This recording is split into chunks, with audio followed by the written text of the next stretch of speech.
Sadarghat launch terminal থেকে যুক্ত হচ্ছেন মাইনুল মারুফ। তিনি যুক্ত আছেন আমাদের সাথে। মাইনুল, বৃষ্টি বাদলের এ সময়ে যে লঞ্চগুলো ছেড়ে যাচ্ছে তার ফিটনেস নিয়ে কি বলছেন লঞ্চ মালিক বা কর্তৃপক্ষ? কেমন ভিড় দেখছেন সদরঘাট এলাকায়? তবে চাঁদপুরগামী যে সকল মানুষ রয়েছেন বা যাত্রীরা রয়েছেন তারা কিন্তু এখনো রওনা হয়েছেন, এখনো যাচ্ছেন।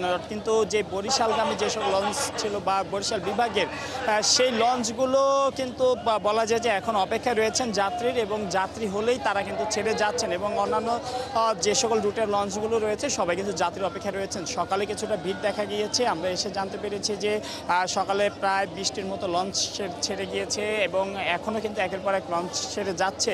এবং সারা দিনে 60 থেকে 70টি লঞ্চ কিন্তু ছেড়ে যাওয়ার কথা রয়েছে, এর বেশিও হতে পারে, যাত্রীর উপর নির্ভর করছে বাকি বিষয়গুলো। এবং যারা যাচ্ছেন তারা কিন্তু বলছেন যে অনেকটা শান্তির যাত্রা হিসেবে কিন্তু তারা লঞ্চে রওনা হন। যদিও এখন কোনো ধরনের হঠাৎ করেই কিন্তু ঝড় বৃষ্টির মৌসুম, এবং এই যে একটু রিস্ক কিন্তু থাকে, তারা বলছেন যে এই যে একটু যদি বিপদের আশঙ্কাও থাকে তাও তারা কিন্তু যাবেন সবাই নারীর টানে বা প্রিয় মানুষের কাছে যাওয়ার জন্যই কিন্তু সবাই রওনা হয়েছেন। এবং এই মানুষগুলো যারা বলছেন যে একসাথে পরিবারের মানুষের সাথে ঈদ করার জন্য যে কোনো রকমের কষ্ট বা ত্যাগ স্বীকার করতে তারা কিন্তু প্রস্তুত।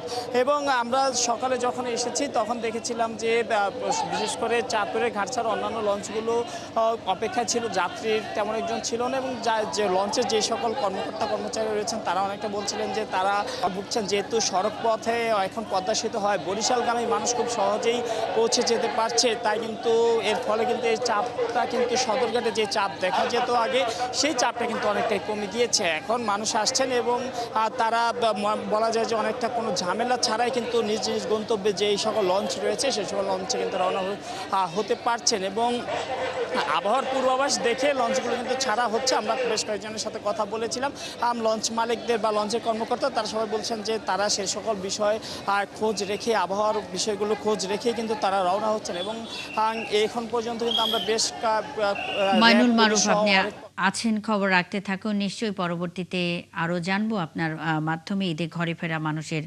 খবরাখবর নিয়ে আমাদের সহকর্মী মাইনুল মারুফ।